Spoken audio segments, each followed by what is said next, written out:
Hello ants are us, my name is João, I know you probably can't pronounce that, and I'm here doing this video to show you my ant room, to share my ant stuff with you and hopefully for you not to find any flaws in it, and of course if you find any flaw please let me know.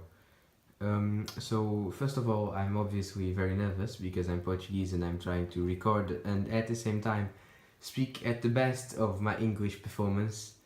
So let's dive right in. I will show you the setups in a way that from the worst to the best in setups, not the ants. The ants, I find them all very interesting in the same level. So come check this out.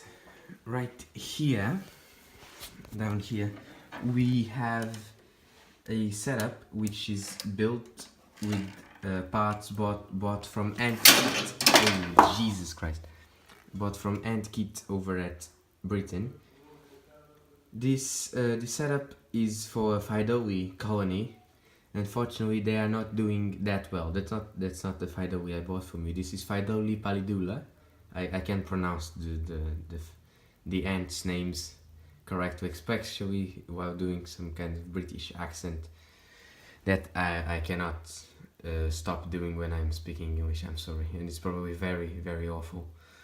So it consists of two acrylic nests connected to an outworld. This acrylic nest right here is blocked off because I thought they had too much space, but they still had too much space in just one nest.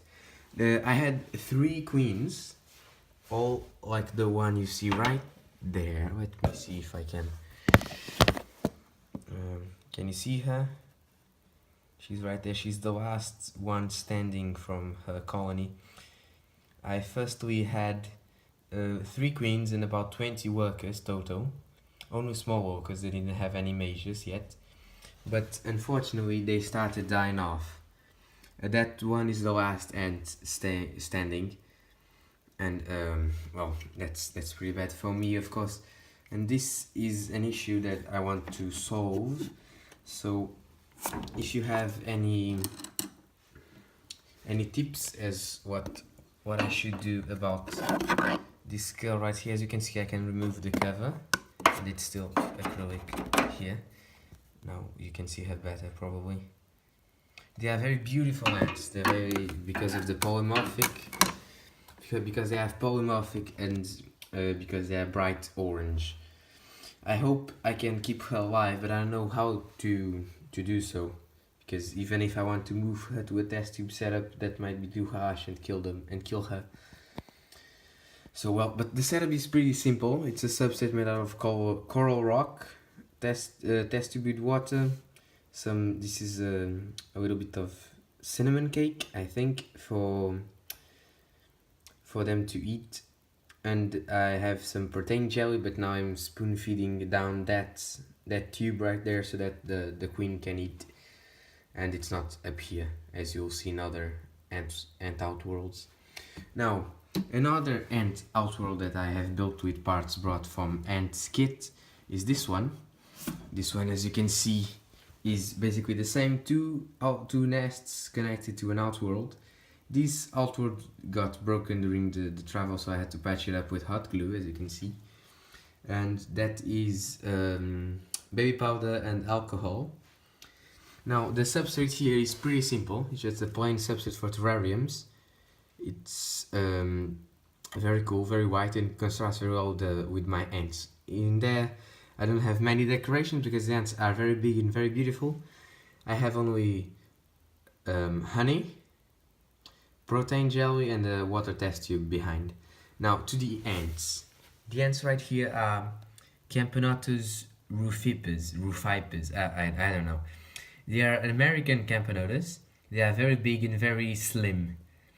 And I love watching them run around their enclosure because they often do so. I'll just put my lamp down and see if I can show you that happening. When I remove the cover, they'll probably run around. And when they do so, they actually pick up every brood they have, at least now. and you'll be able to see, maybe because the floor is white as well. So let's see if you can see anything of that I just told you. Wow, they're quiet. Now I look like an idiot.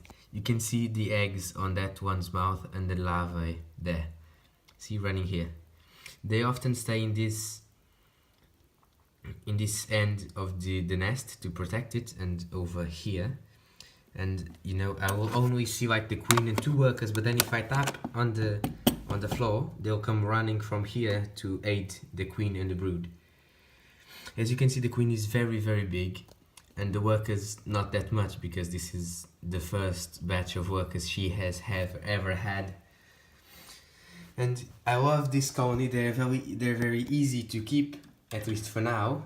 They're very hungry ants. They love the protein, definitely, and they are just really cool. A very cool Campanado species. Another note: this nest, the tubings and the connectors here are much bigger than the ones here down at Polydua set up. Although the outworlds are the same size basically. So next up, I have the oldest colony I own. It has a 2-story setup. That jar over there isn't from their setup, it's just another project of mine. They have 2 Ants Canada outworlds and 2 Ants Canada nests. I have a 3rd one, but I haven't connected it yet because they don't need it. But I have the connections right here, ready to plug in when I want to. As you can see, they drink a lot of water. This test tube was actually changed about 1.5 weeks ago. This one not that much. And I'll show you the nests in a bit. First of all, going up this tube right here and to the 2nd story, you have the outworlds. These outworlds were the first ones I built, and as an ant noob, I kinda over-exaggerated with decoration, and you won't be seeing ants, especially at night now. But you can see here more protein jelly, honey. They definitely don't drink a lot of honey because they eat seeds. Here you can see that I have placed a floor of seeds that they often collect. They use the tube at the back to go from this outworld to this outworld here, and then they go down the tube to their nests. Now their nests are very interesting in the way that they kind of have like 2 different rooms. This one's a room, this one's another room. Here they have the brood and the queen because I moisten it a lot, and there it's dry. That's why they keep the seeds.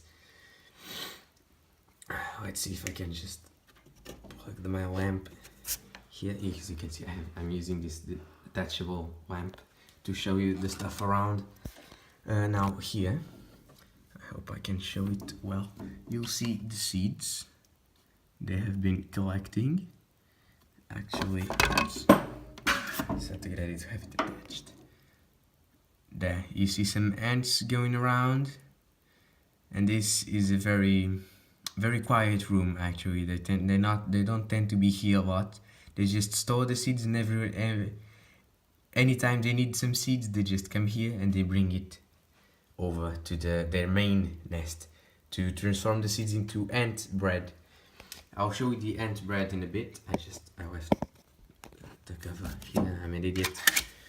So the ant bread is very easy to see here. I don't know why it shouldn't be, but they keep it very open in their mouth but they stay in the open with it. Right there, you can see there's a major with an egg. There is where's the queen? There, you can see the queen at the bottom right corner, passing through between chambers. There, you see her? She's the big one. And there you can see a worker with a yellowish thing on her mouth, which seems like eggs, but they are yellow. That's actually ant bread, as you can see. In this chamber at the right, the small chamber is where they keep the main, is the main brood chamber. And in the middle is where they often crunch seeds and eat socially, where they do the trophallaxis or something. I don't know. I can't pronounce it. So you see they're going up this tube. They're very nervous because of the light. Now they'll be back in just a second. This coin is very resilient. There's no problem doing what I just did right now. I hope.